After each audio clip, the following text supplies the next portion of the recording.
Hey, well, I think the issue of redistribution of wealth is an important one. I also have to consider that we have to take into account the natural resources that we're depleting in having a free market economy.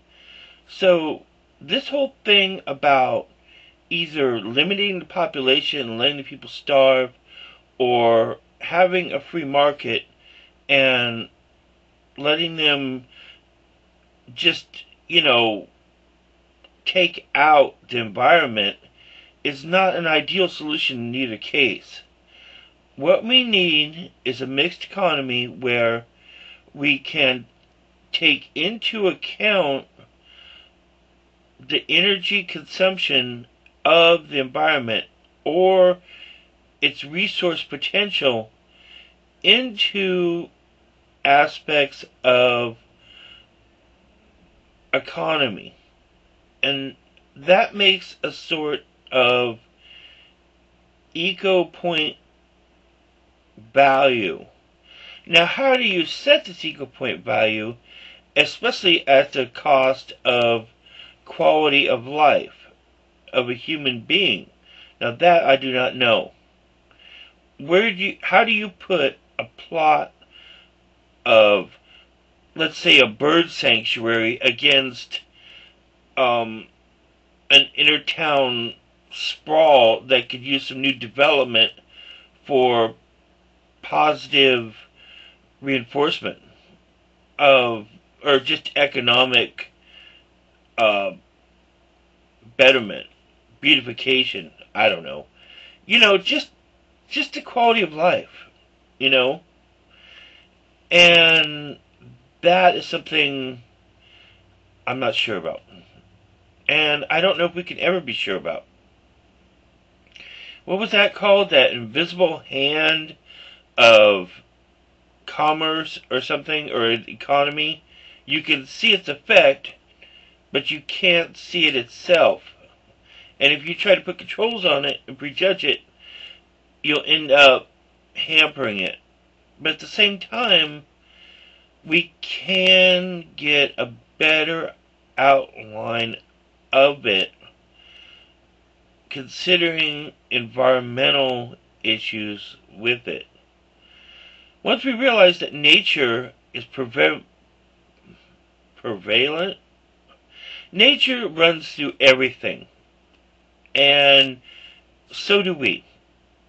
It runs through our whole economy. There is an ecology of culture, of society. And once you realize that, it's not too hard to see that there is a balance between population and the earth. And the views of redistribution of wealth or progressive values such as the ecological need to limit the environment or save the environment. Which, if you notice, goes contrary to other progressive views that say improve the quality of living for the poor. What I want to know from a progressive standpoint is how are we to improve the quality of the poor, curtail our energy resources, and save the environment. They are all at odds with each other. That's a question we need to answer. We need more energy. We need clean energy, but unfortunately, clean energy also is more costly than cheap, dirty energy. I prefer clean energy. I also prefer quality of life for all economic classes. There has to be a medium. Once we realize that working with things that are at odds with each other, we'll have a better chance of achieving that medium. And once we realize that conservatism has a valid point about economic free trade, while progressives have a valid point about ecological balance and our place in the environment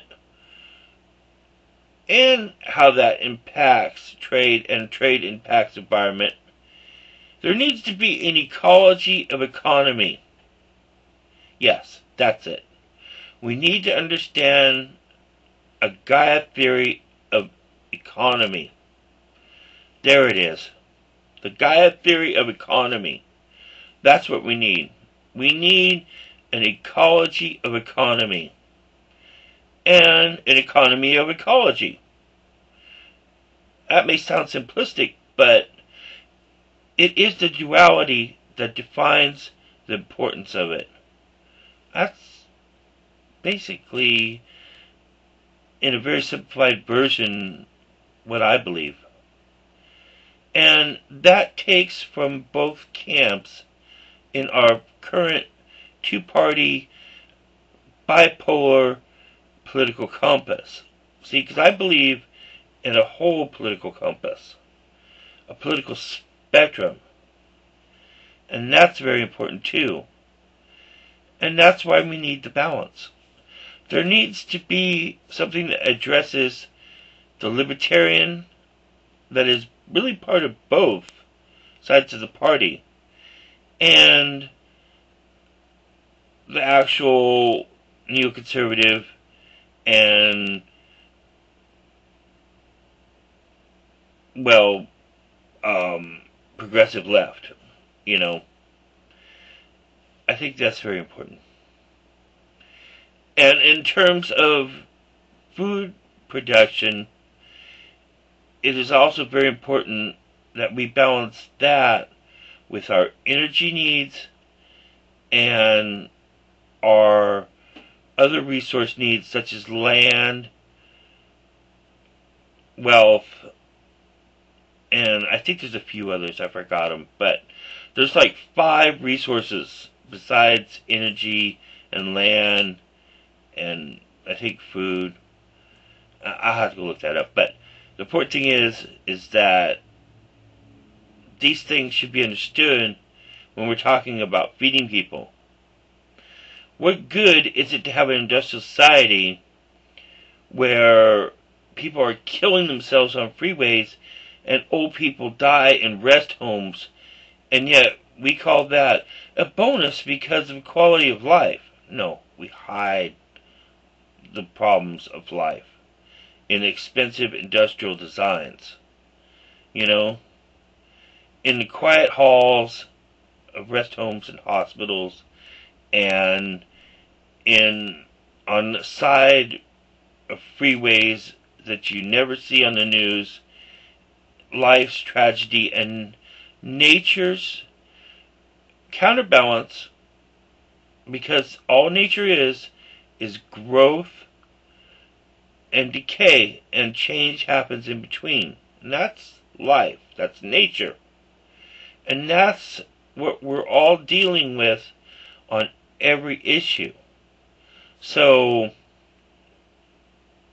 yada yada yada, ramble, but it is truly the ecology of economy and the economy of ecology. And maybe that's why we can't actually understand it, because ecology runs through the entire spectrum of man's endeavor, because we are not free of nature by any means. That's what I think.